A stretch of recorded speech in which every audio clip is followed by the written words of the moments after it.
What's going on, y'all? So listen.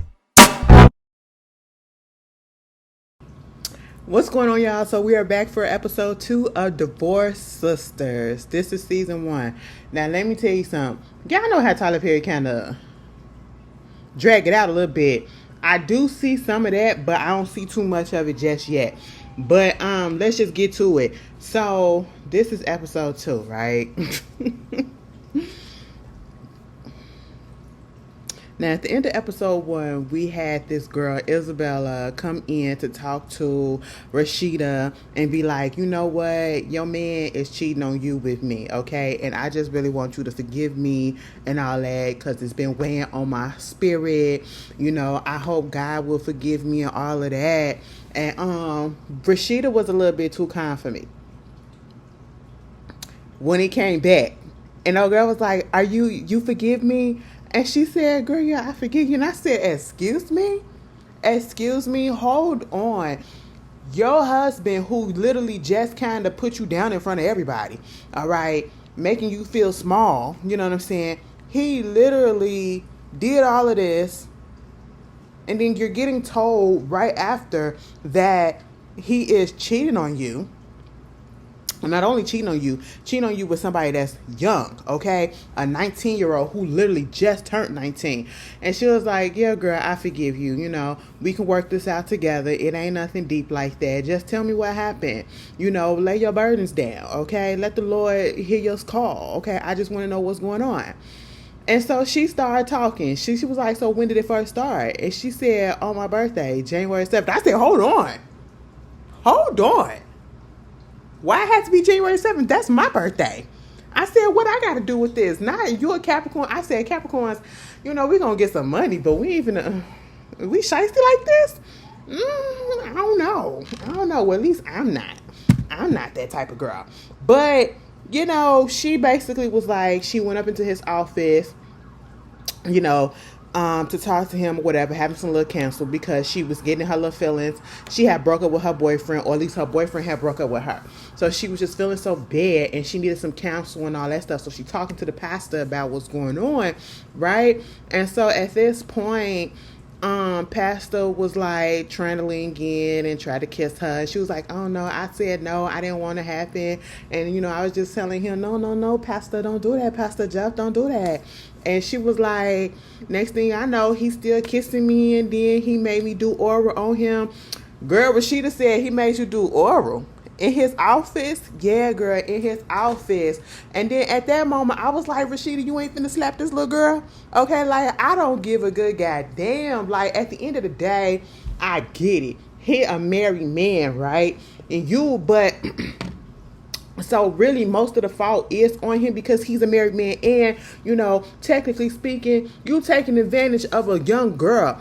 She just turned 19. That's what I'm thinking, right? Too. But at the same time, bitch, you 19. You know what it is. You know that he was married. You should have been said something, okay? Well, I can't say that because, you know, people with power and people be scared or whatever to say stuff. Ain't no telling what he would have did or whatever. I get that dynamic. But at the same time, you something about it just really wasn't clicking because I'm like, well, how come Rashida ain't getting mad? Girl, you done did this before already. That's why you so used to it. Girl, at this point, she was like, yeah, and then next thing you know, we had sex. And she was like, what, you had sex? Yeah, in his office, on the desk and everything, and this was going on for the past few months. And she was like, oh, for real? Come on, come with me. Oh no, I don't want to confront him. I don't want to see him. Oh no, he not here, girl.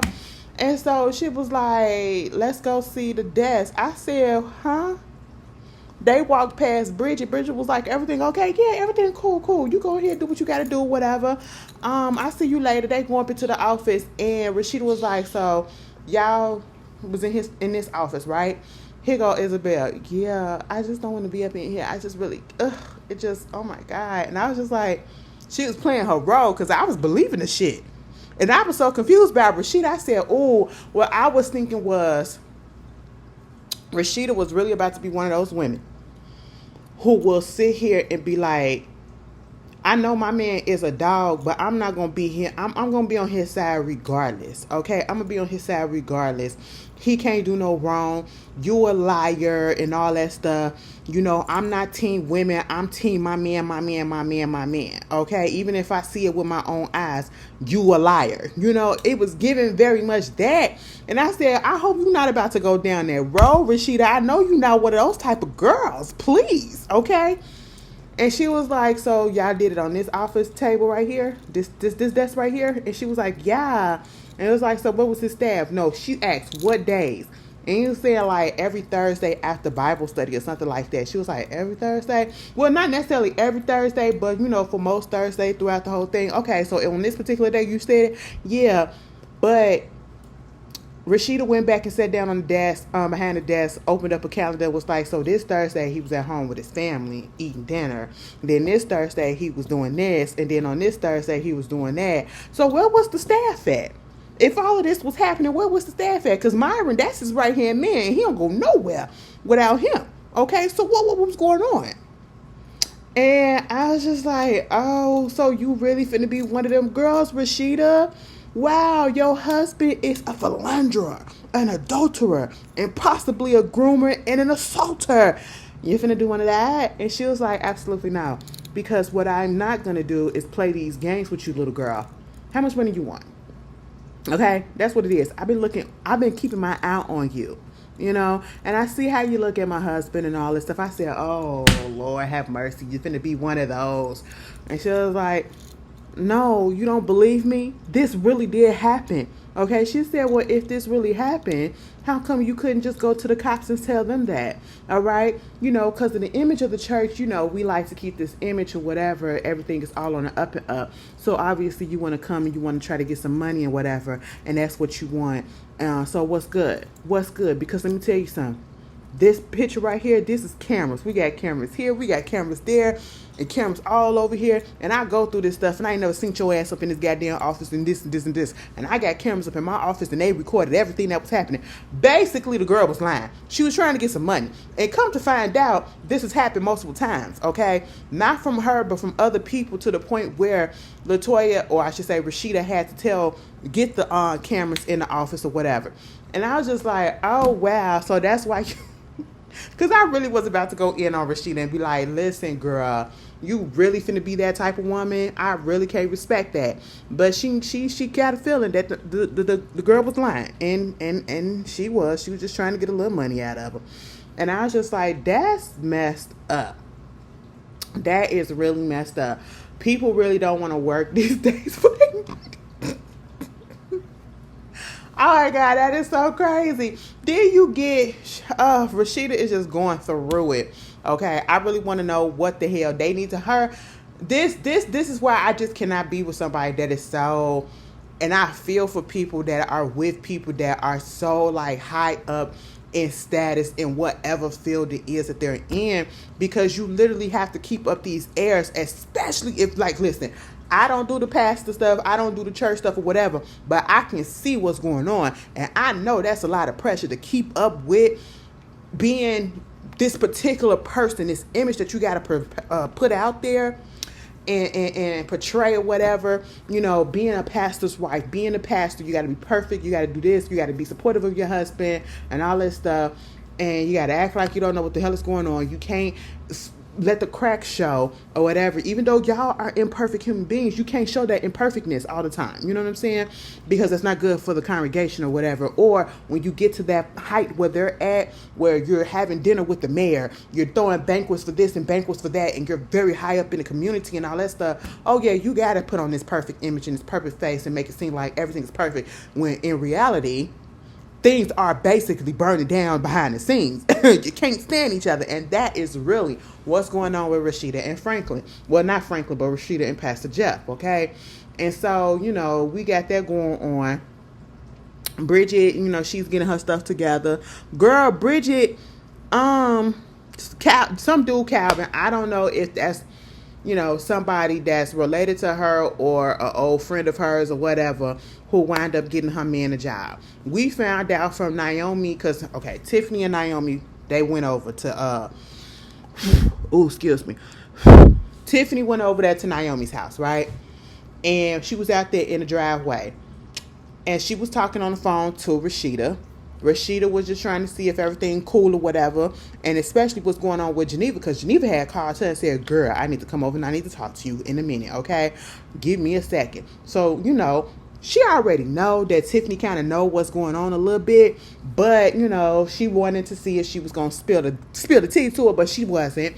And she was like, girl, I'm over here with Naomi trying to see if she out to the good. Hope she ain't drinking, because first of all, they was trying to get it so that she won't come to the banquet. I did say in the first episode that the banquet was going to be the next day, but it's later that night. But no. They was trying not to get her to go because they don't know if Franklin's showing up. And it's a possibility that Franklin is showing up, and that's her ex-husband, right? And we already know the way that Naomi been. We already know she's on edge, baby, okay? She's on edge. And maybe she got a little just cause to be so after this little episode. But they go in the house, mind you, Naomi heard damn near everything that they was talking about because she got on the Ring camera. And so Tiffany was trying to see what's good. Like, girl, you need to get a therapist, okay? Now, you need to leave him alone. You need to just stop looking at his stuff, whatever. We find out that Naomi's husband basically was cheating on her with a 25-year-old white woman and got her pregnant, and then left her and got with this 25-year-old white woman. And basically all the friends that they had together, they basically dropped Naomi and they still cool with him. That's usually how it be sometimes, okay? Because that goes to tell me that those are his friends. Those are his friends that he got because of the money, the status, the work that he had or whatever. So, of course, they was his friends first. And so they're going to go wherever he goes. That's just how it goes. You got your girls, that's fine. That's all should it be. Come to find out, he's suing her for probably stalking and harassment. She's suing him for every other little thing. Tiffany had to get her in the ass and say, you keep on suing him for frivolous stuff. Okay? And she was like, frivolous? What do you mean frivolous? Baby, you suing him over a parking space at the country club. Yeah, that's my parking space at the country club. And then this bitch want to be up in the parking space and I got to see this hoe every time. I said, girl, what is going on? Baby, it's giving very much. And I'm finna tell you why it's giving this beyond the gates. Okay? Only reason why I said it because I just heard the country club. It's giving the Danny and Haley situation, but not so much. Okay, because, yeah. But also, we got Terrell up in there. If you watch Beyond the Gates, Terrell plays one of the kids on Beyond the Gates. He's also playing LaToya Lucky's son. Okay, and then another character popped up from Beyond the Gate on here too. And he can never, ever, I have never seen him play a movie where he is 100% the good guy. And he not on some shady stuff. Now, I'm not going to say he on some shady stuff just yet, but it's getting there, okay? It is getting there. It's looking a little bit like it. He was also in the past with Candy Show. Okay, yeah, Candy and Drew. Yeah. And he was shady on that too. But listen.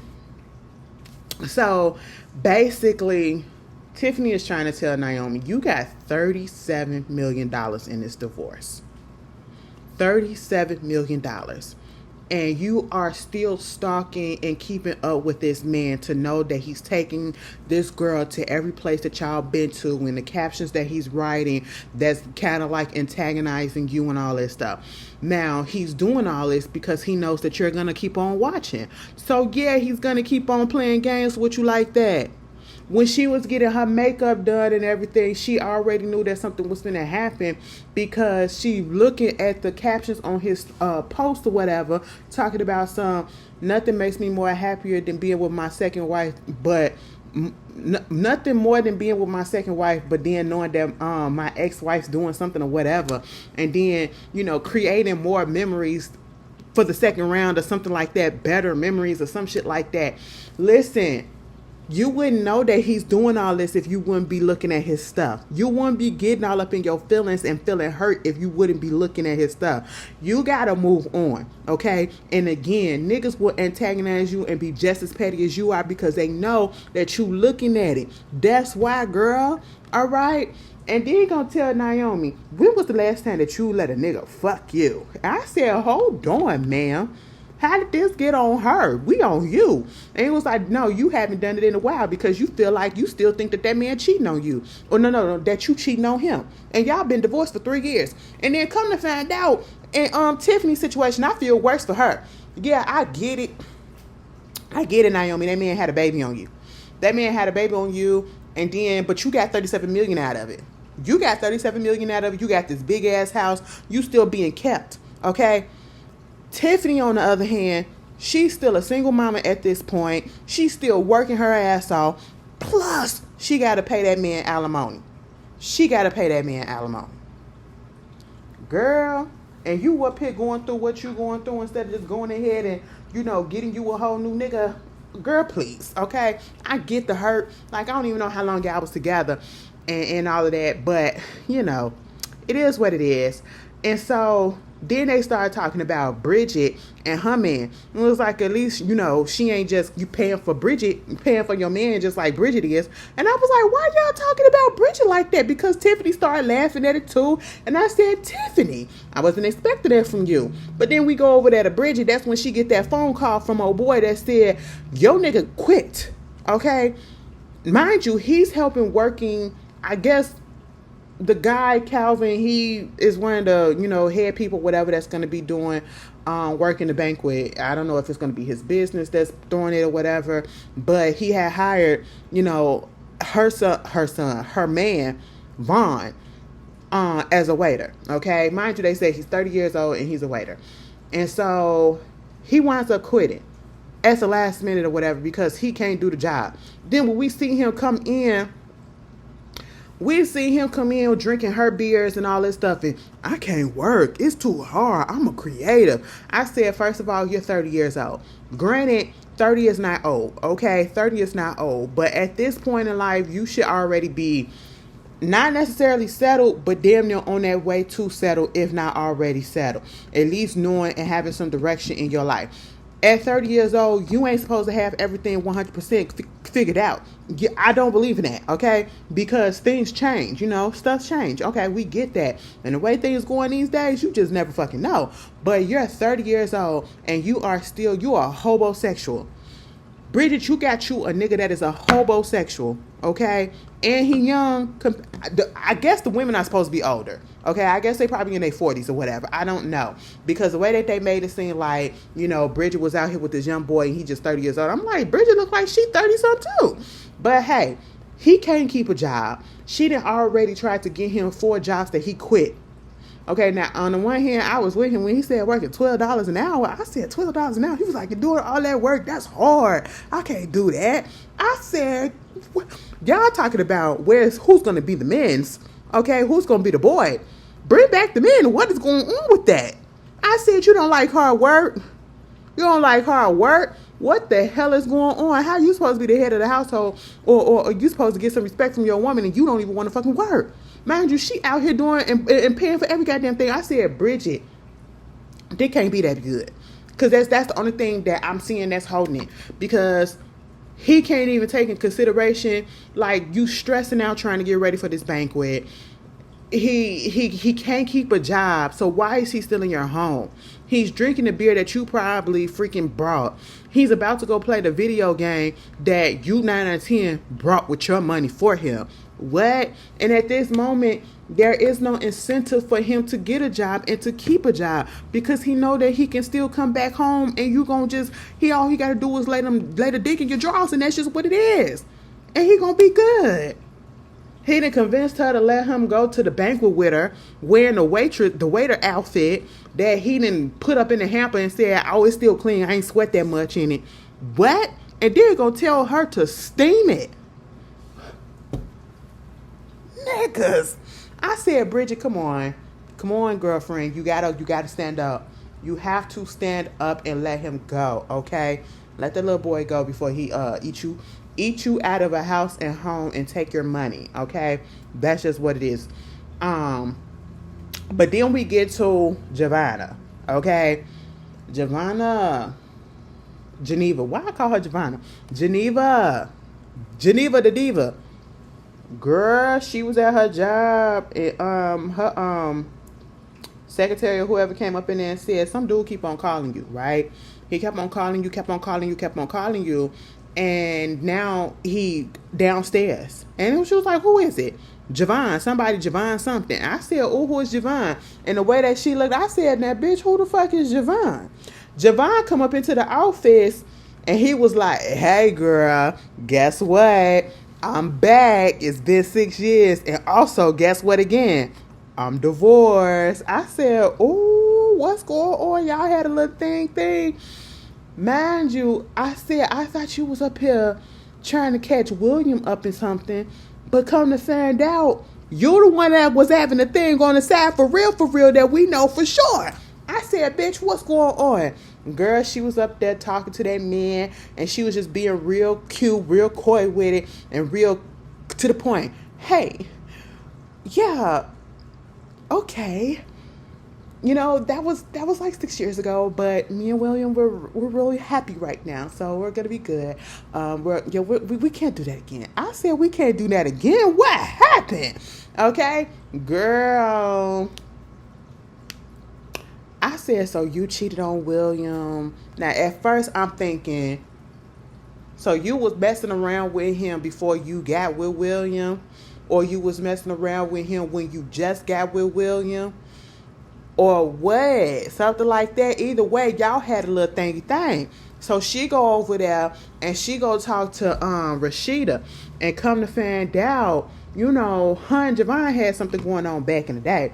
You know, 6 years ago, we ain't seen him in a minute, and they had a little tryst one time. So she say, okay, I did like that little scene, though. I ain't even gonna hold you. It was a little bit longer than it needed to be, but to see women bonding like that, you know, them going, because that literally is how the conversations be. We want to get to the point of what's going on, but at the same time, we wind up just, you know, reminiscing how it used to be back in the day. That's actually how it do be with good friends, regardless of the gender. You know what I'm saying?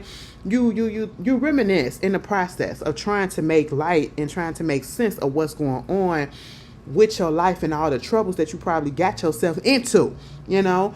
And we see, you know, Rashida got some shit going on too, okay? She talking about her man and how they got together and how the pastor say, basically, she a little bit too headstrong and she can't let her man lead. You know, it's like, you need to just go ahead and let your man lead all the goddamn time. And she like, you know, niggas can't really just do shit on their own. They need a woman to tell them what to do and what direction to go. And right when she talking about that, he come popping up, talk about something, he need the gym bag. And she was like, see what I tell you? Your gym bag is downstairs, baby, okay? But you know, it was cute or whatever, and Rashida is not that friend that's gonna say, girl, you need to stop doing what you're doing, or I'm gonna tell your husband. And she wasn't that one. She just said, baby, don't mess this up again, okay? You already know when Javon came through the last time, it caused a lot of mess, right? We don't want that to happen. And I feel like you're looking for something to be going on with William because of the situation that you had with Javon. That's just what it is. It's like, I cheated, so I got to keep this, and I feel like you cheating too, even though I'm the one that did the thing. That's just what it feel like. And that's what Rashida was getting at. And she was like, girl, no, but I do know that William is cheating. Now, see, when we finally see William, when he come home, you know, the little girl is so close to him. Anika was like, you know, I'm so upset that you didn't pick me up today. You know, it's so much better and funner when you pick me up or whatever. All that stuff. I said, damn.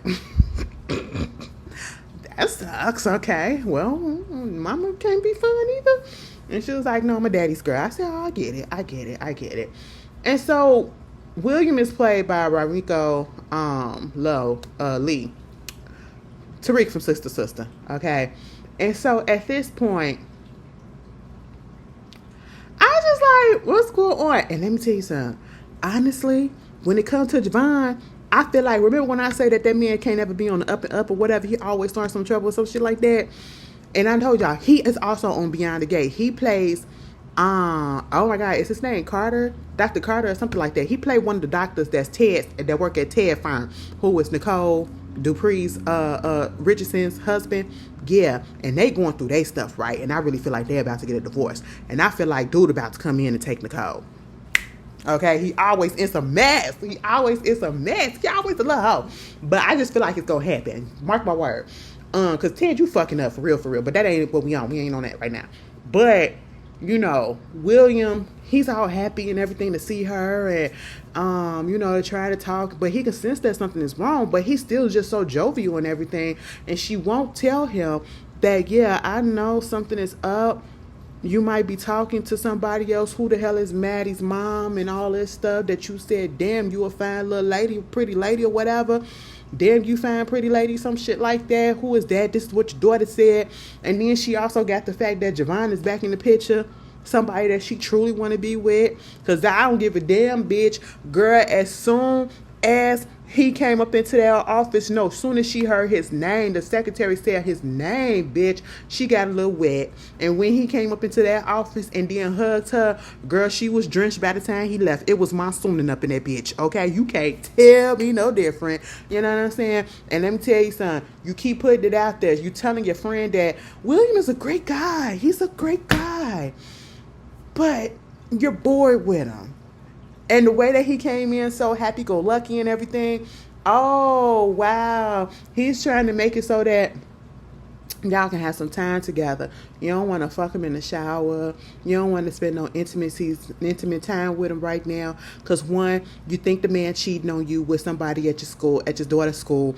And two, you're thinking about Javon. Because now you finna be up in that shower like, damn, he can't fuck me like he did that one time. And I said, oh, is it really that one time? Girl, Geneva, what you doing? What you doing? That man tried to kiss you. You can't even play it out. I said, oh my goodness, bitch, stop. You are so wrong. You are so wrong, okay? Meanwhile, back over there at Rashida house, girl, she coming down there getting ready, and she walked past Pastor Jeff's office. He see her close the door. He on the phone. She opened up that door and he was like, yeah, here she go right now. And then he was like, I'll talk to you later. I said, bitch, what are you doing? I said, who you talking to? If that was a business call, like you said it was a business call or whatever, why are you on the hush like that? I was with Rashida. Don't close the door in my face like that. And then when I come in, don't say, yeah, this is my wife right here. Here she go right here like this. Oh, bitch, what? What are we doing? Who are we talking to? Okay, and then y'all getting into it, going back and forth to the point where the kids are up there. They got to come down there and basically say, y'all need to stop fucking arguing. For the past few months or so, whatever, for a while, you bitches do not like each other, okay? Y'all arguing and shit. You putting on stunts and airs. When you get to the church, you're making it seem like you're so picture perfect, but out here, you really don't like each other. And then Pastor Jeff trying to be like, there are people that love each other and they don't like each other. There are people that don't like each other, and that's just really what it is. And so, at the end of the day, what happens up in here is real life. This is the real world. I said, sir, you ain't making no better, okay? Kids don't even want to get married because they don't want to deal with all this bullshit, because they think this is not a good example of a marriage. Granted, you do. Marriages and relationships in general, you're going to have your ups and downs, but baby, if it's happening so much, and then when Rashida tried to talk to him and say, are we drifting apart? I don't want to talk about this. Let's get ready for the banquet. I'm finna go take a shower. Girl, something is going on and I don't know what it is. Meanwhile, after William get dressed back over there at Geneva house, after William get dressed, Geneva come into the living room. Bitch, why is Javon in the living room? I said, oh my goodness, what is he doing here? Why is he here? Girl, she looked like she sent the ghost. I said, what's happening? And mind you, William seems like the one that's so naive, that spouse that's so naive and can't see nothing that's going on. He's so happy to see him. It's like, I found out that he's back in town, and I knew he would have wanted to see you. You would want to see him. That's a good friend. That's the homie or whatever. And let me introduce you to my daughter, Anika. Anika, huh? That's what you decided to call her, your daughter. Yeah, that's the name they Geneva decided to call her. He wanted to call her because I wanted to name her after my mom and all this stuff. And I said Geneva named the baby Anika. And right then and there, when I seen Javon's face, I said, bitch, that's his baby. That is his baby. Because when William went to go put Anika down to bed, Javon said, oh, she got her father's eyes. Is she mine? I said, God damn, Geneva. What are you doing, bitch? Okay. All right. All right. That's episode 2. Baby, so far I'm in there. I'm in there. I'm in there. It's cute. It's cute for right now. I'm digging it.